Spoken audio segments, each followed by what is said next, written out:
Every morning the world starts quietly, one soft light at a time. Homes flicker awake, shops open. People take those first small steps into a brand new day. And in all of that ordinary movement, there's something kind of extraordinary. A moment worth noticing, a spark you feel before you even name it. Sometimes it's quiet, sometimes it's small, but kindness shows up right on time.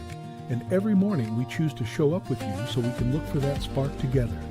Good morning. I'm Matt Roof, the Uncommon Kindness Guy, and this is Kindness Rising. Let's rise together.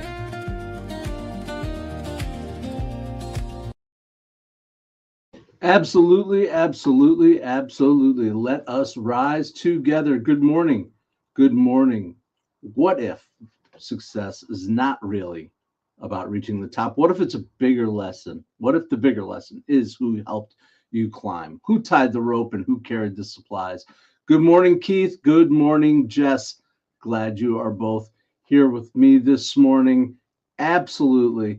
The question for you, Jess, is who believed in you? Who believed in you when that mountain to climb looked impossible?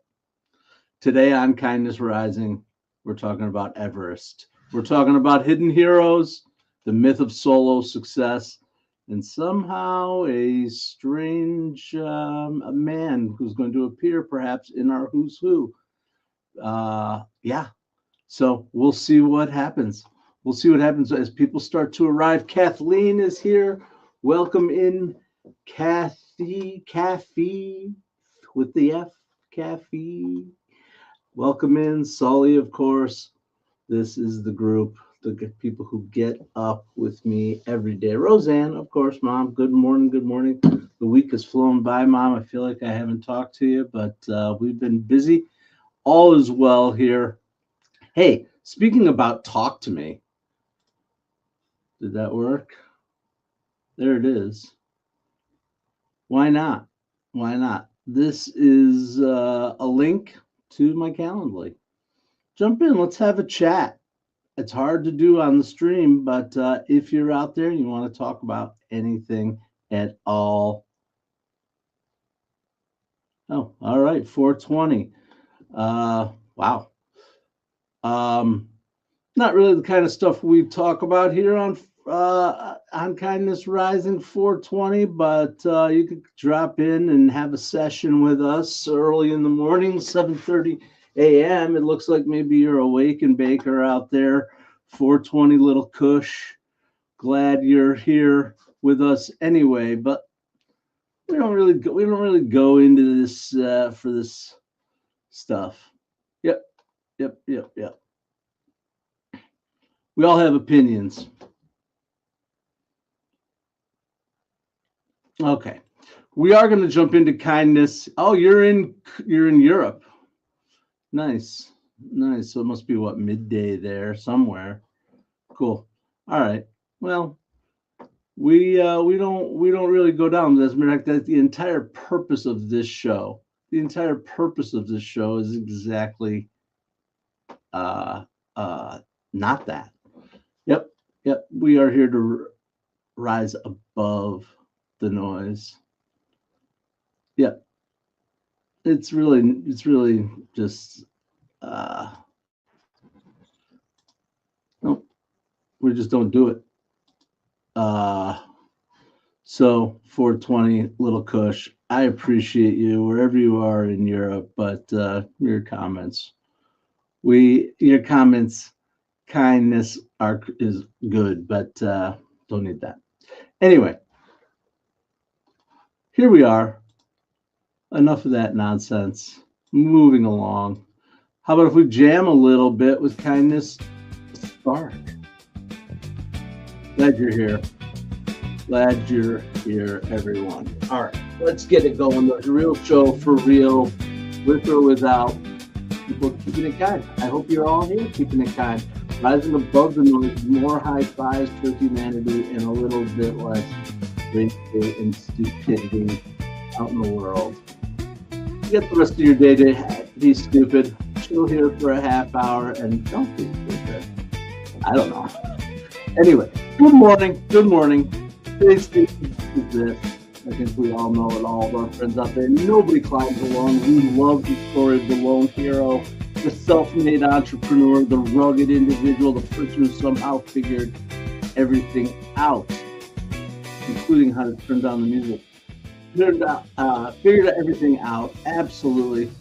But if you actually lived a little life, you know that's rarely how it works. Most of us carrying around invisible fingerprints from people who helped shape us, a teacher who saw something in us, a spouse maybe who steadied us, or a friend who told us the truth when we needed the truth. A mentor who opened a door, a coworker who made a hard season survivable, or somebody who loaned us some confidence when ours ran out.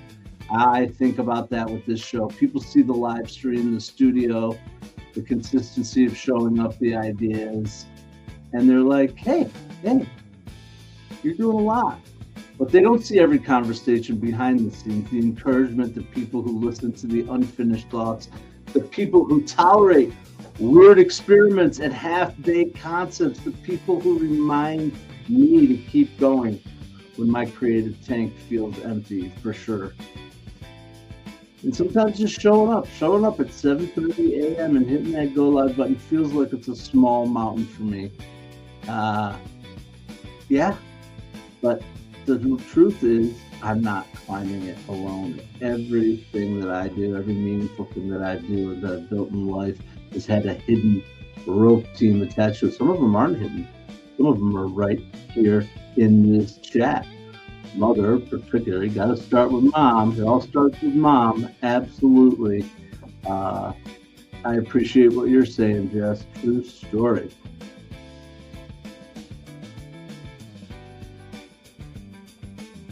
Oh. All right. Sully. Okay, sorry, I got distracted by the comments. It takes me a second to read and comprehend sometimes. Sully, nice. Hiking in the Poconos, love the Poconos. I'm poking my own nose. That was ridiculous. Huge tent with Hillary, with Sir Edmund Hillary. Yeah, we're going to talk about Sir Edmund Hillary today for sure. I promised that. And he didn't climb alone either.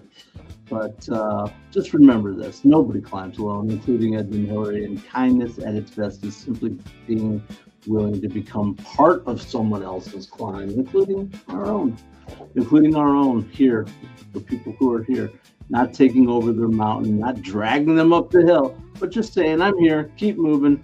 You're not doing it by yourself. Or maybe don't forget to be concentrate.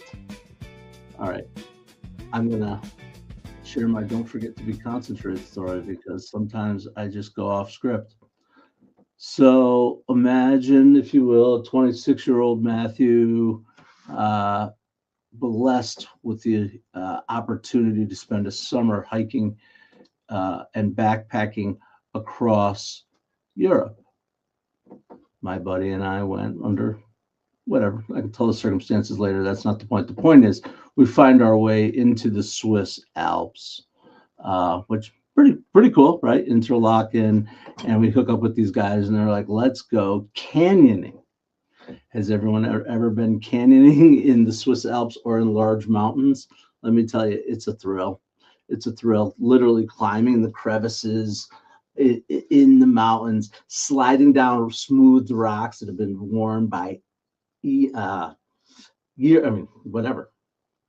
centuries, millennia of water running down these things and sliding down the water, putting your hands up, going down into these huge Swiss pools. Anyway, imagine it's absolutely beautiful. And you're just in awe the whole freaking time. Like you can't believe where you are.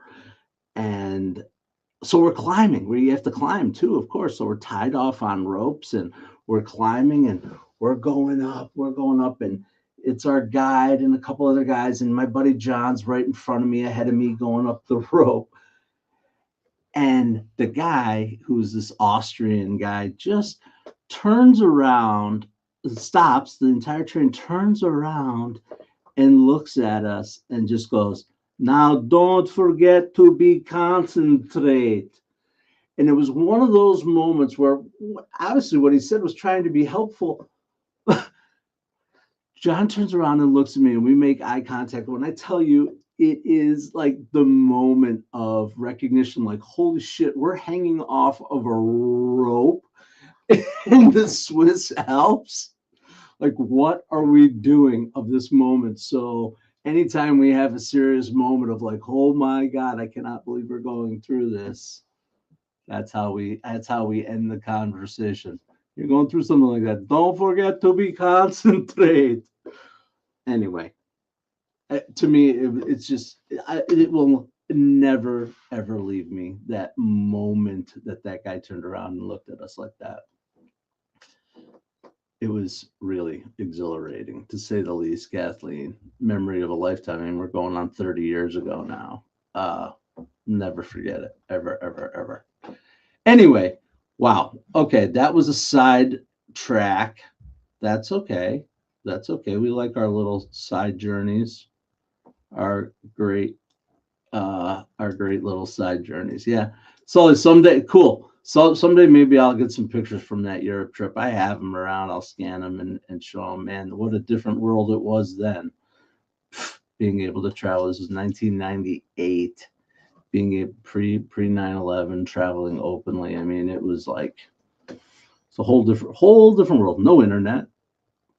I mean, the internet was not really a thing. You had to go to a little thing called an internet cafe and see if you could dial in from an internet cafe in Europe. And we had calling cards. Put in a 35-digit number before you can whatever, prepaid. That's how we were able to get in touch with people in the States. No cell phones. Are you kidding me? We didn't carry a cell phone around Europe. It just wasn't a thing. Anyway, all right. I fell off a little bit. That's okay. Who in the world? Who in the world? It's time for Who in the World. If you guys have been waiting, my friends who've been here, my God, it's halfway into the show. I haven't even given the first clue. Okay, time for the first clue. Here it is. Our mystery person for today helped define counterculture cool with open roads and chaotic energy that makes you wonder if the steering wheel is even attached.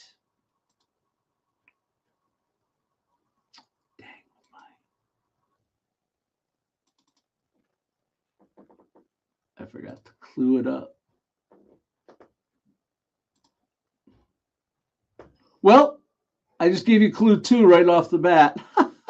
All right, I'm going to get this down one of these days, but there's clue 2. So now you've got 2 clues. That wasn't the clue I intended to display. Clue 2. He directed and starred in a movie, groundbreaking movie about freedom and rebellion that helped shape. Kathy, you always know. You always know. Had a feeling you might. Had a feeling everybody might in this group know this guy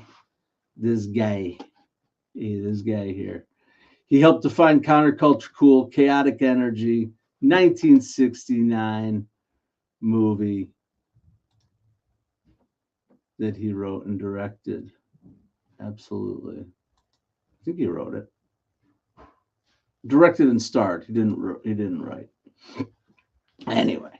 Oh, you don't know? Okay. That's all right, Kathy. I'm trying to keep the clues a little more vague, trying to give people a little bit. Anyway. All right. And since we've blown through so much time, let's just go. Let's go with the roll with it. Where's my music?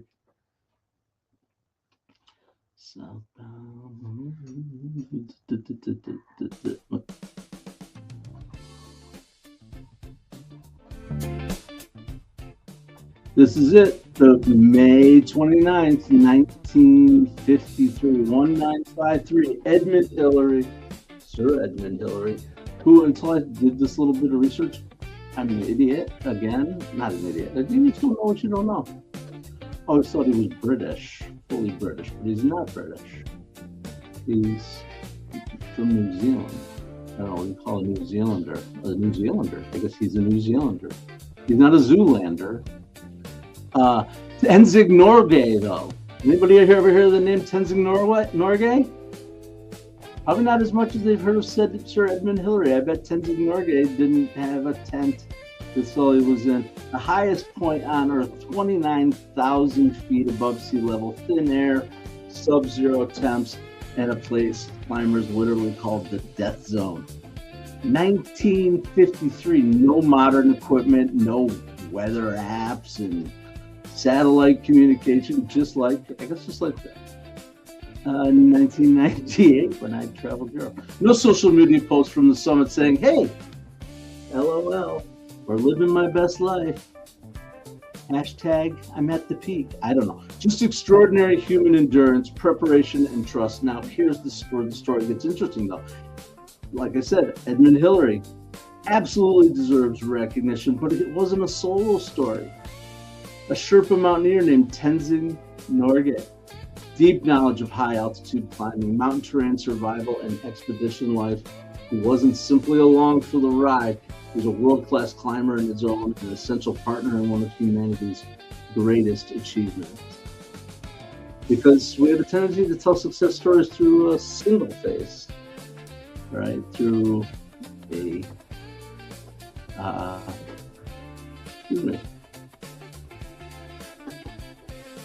through a founder, a hero, the leader, the visible person standing on the summit. Yeah. But mountains, literal and metaphorical, are rarely climbed in that way. Yep. Behind almost every breakthrough are planners, teachers, supporters, experts, encouragers, family members, yada, yada, yada. Quiet professionals doing critical work that doesn't always make the highlight. That was true on Everest. It's true in our organizations, in our families, in the creative work, and in healing, and in life.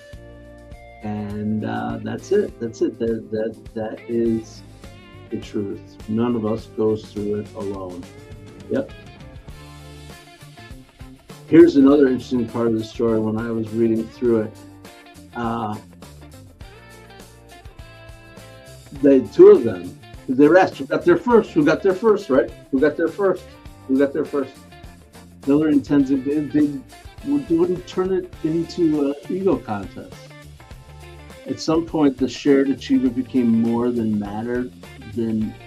what mattered than the individual credit, right? That's a pretty powerful form of kindness, a kindness lesson hiding in the tallest mountain of the earth.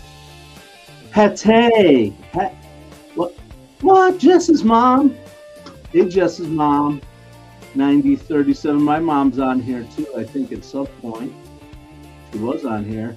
It's good to hear from you, Patty Martin. Patty? How do you go by? How do you say it? Anyway, awesome. And aren't you the mother that maybe was supposed to go live with Jess and play some music together? Are you musicians? I think there was a hint around that a few weeks ago that there might be some highly skilled musicians in our midst. Don't look at me. I am not a highly skilled musician. I am a hack at best, but I do enjoy. All right. We did our Wait That Happened. Who in the world? We did Who in the World. We did 2 clues of Who in the World because I gave you an extra clue. All right. Give me a second, guys. I really just, talk amongst yourselves here. And talk amongst yourselves. Here's the topic. You guys know that one? Here's a topic. The Holy Roman Emperor was neither holy nor Roman. Discuss. Oh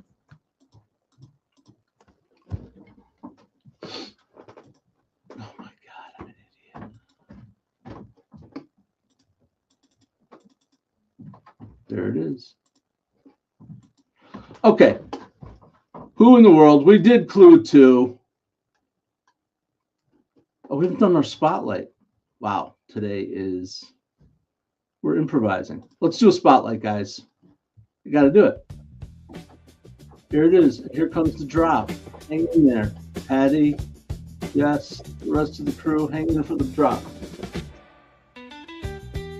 Today's Continent Spotlight goes to organizations and people who help people find their mountain strength. And here is our example for today. Today, Big City Mountaineers. Come on, Big City Mountaineers. There you are. The outdoors is more than a place to go. It's a place to grow. 35 years. Absolutely. They're helping young people build confidence, resilience, leadership, and connection. Because the mountain isn't just the mountain. It's about fear. It's about self-doubt, and it's about isolation. The mountain is that voice that says, people like me don't belong here. And then someone comes along to you and says, yes, you do. You can do these hard things. You don't have to do them alone. That's kindness, not softness, strong kindness, rope team kindness, the kind that helps someone do one more step. And that's what Big City Mountaineers is doing. An organization seems pretty cool to me. They're out in Arvada, Colorado. Look at that. Oh, love it, love it, love it. That's a dream right there. Love the mountains. Everybody knows that. Jerry Ginger in the house. What's up, Jerry? Good morning. Good morning. I hope your two named dogs, your double named dogs and pets and everything are doing great today. Absolutely. All right. Well, time is flying. Time is flying for sure. And so we've got to get to our third clue. I'll give our third clue and then our kindness compass, and we'll come back and talk about our third clue. But I think we were headed towards the right answer. Someone in here sniffing it out. Not the exact right answer, but certainly right near it. If I could find the clue. Hey, Matt, get a clue. All right. Life.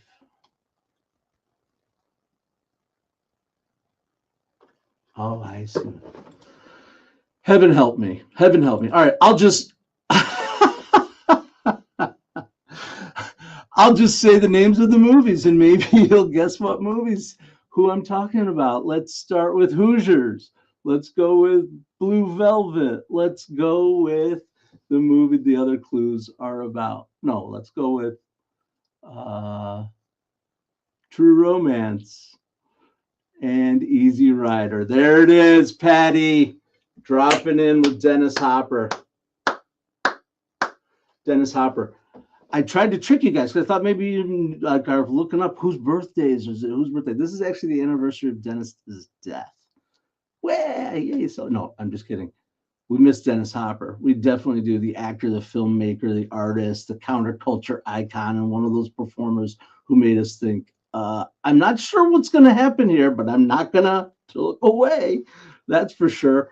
That fits for today. Dennis Hopper's energy is wild, rebellious, and explosive. Absolutely.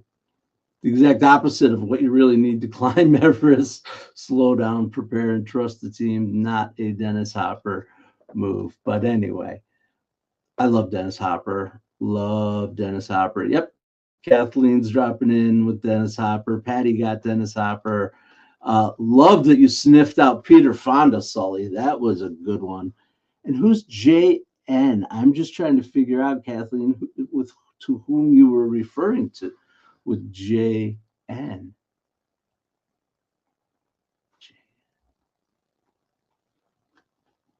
Drop it in there. What was your guess? Bill Walton? No.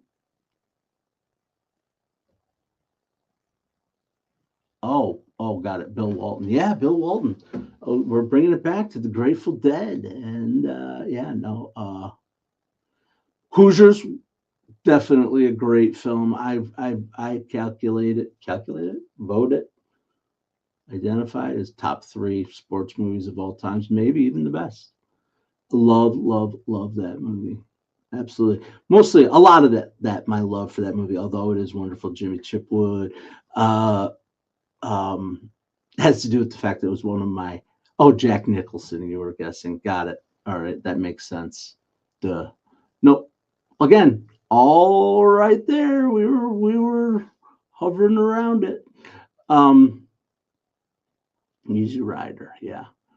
Anyway, Hoosiers. Oh, I was saying the reason I love Hoosiers so much was my father. My father absolutely loved that movie. He could quote that movie. We would watch it frequently together, and so for me, there's a lot of personal memory tied to that. But Hopper's performance as the alcoholic father of Jimmy Chipwood, just brilliant. Barbara Hershey, Gene Hackman, great story. The fact, and again, the fact that it was best. Yeah, that's interesting. Sorry, I'm moving on. Frodo lives. Okay, Jack Nicholson. Yeah. So most people don't realize how much Hopper. Yeah, I mean, he was the man. People fight Peter Fonda, Jack Nicholson, but Dennis Hopper was the man on the Easy Rider film for sure. All right. Well, we did it. We got through it together a Friday. I got to do my kindness compass, of course. Love that you guys are hanging out with us talking about Easy Rider. Maybe that's a movie I got to revisit. My kids have never seen that movie, so that might be one of those ones I gotta show them for sure. They've seen Hoosiers. I don't. I'm trying to think of other Dennis Hopper films. They've definitely seen True Romance. So I don't know. Moving on. Kindness compass. Today's kindness compass. 5 ways to find better. Nobody finds it alone. Make sure you name your team. Who helped you get there? Text them, call them, thank them. Do not wait until the summit speech. Number 2, stop pretending success is solo. I don't like people say I'm self-made. Self-made is shorthand for many people help, but we added them out of the story. And number three, being someone's base camp. You don't always have to be the hero. Sometimes you just need to be the steady place where people can catch their breath. Respect hidden expertise. I love this one. Every workplace, family, and community has Tenzing Norgay. People with wisdom, experience, and quiet strength who do not always get the spotlight. Notice them, listen to them, honor them. And lastly, redefine your Everest. Your mountain might not be fame. It might not be money. It might not be status. Maybe your Everest is just healing. Starting over, being consistent about something, asking for help, showing up just one more day. That counts. That absolutely counts as an Everest. We all have mountains to climb. Jerry Ginger is going fishing. Yes. Oh, Jess, that scene. The Christopher Walken scene, True Romance. Possibly in my opinion, some of the best. I would say that some of the best. What's your favorite? What's the best? I have so many of them. The dialogue at that point, and Tarantino wrote that film. He wrote that film, sold it to fund Reservoir Dogs. That's what he really wanted to do. But yeah, he sold True Romance before Reservoir Dogs, I believe, right? For Reservoir Dogs or Pulp Fiction. One of them, he sold the script. He wrote it. Yeah, superb scene. We don't have to repeat the words. And just the tension between them, even just the not even the words. Awesome scene. Alabama Whirly. All right. That's it, Alabama Whirly. We are done on a Friday. I can't believe it. And so here is the thread that I wanted to leave you with today before you get on over to Mornings in the Lab with Keith, John, and Friends. It's a Friday, so our bullshit professor will be over there. Don't forget to check out Dr. John Petrocelli, the professor of bullshit, over on Mornings in the Lab with Keith, John, and Friends. But here's what I want to leave you with, truly. The summit matters. It absolutely does matter. But the climb is what matters more. Sir Edmund Hillary and Tenzing Norgay didn't reach Everest because one person decided to be impressive. They reached it through trust, through partnership, through preparation, and courage. Same is true in business, family, creativity, anywhere you go, you're healing and in your life. Just ask yourself, who helped me climb? Who needs me on their team? And what mountain have I been trying to face alone? Because maybe the kindness move today isn't to push harder. Maybe it's to reach out, to tie the rope, to take one more step, and remember that no one climbs alone. I'm Matt Roof. I come here every weekday morning, 7:30 a.m. Eastern, to get us up with a little hope, humanity, and heart right here on Kindness Rising. Come on back Monday morning, 7:30 a.m. I will be here. And until then, stay uncommon and stay kind. Bye, Jess. Bye, Patty, if you're still out there. Look forward to meeting you.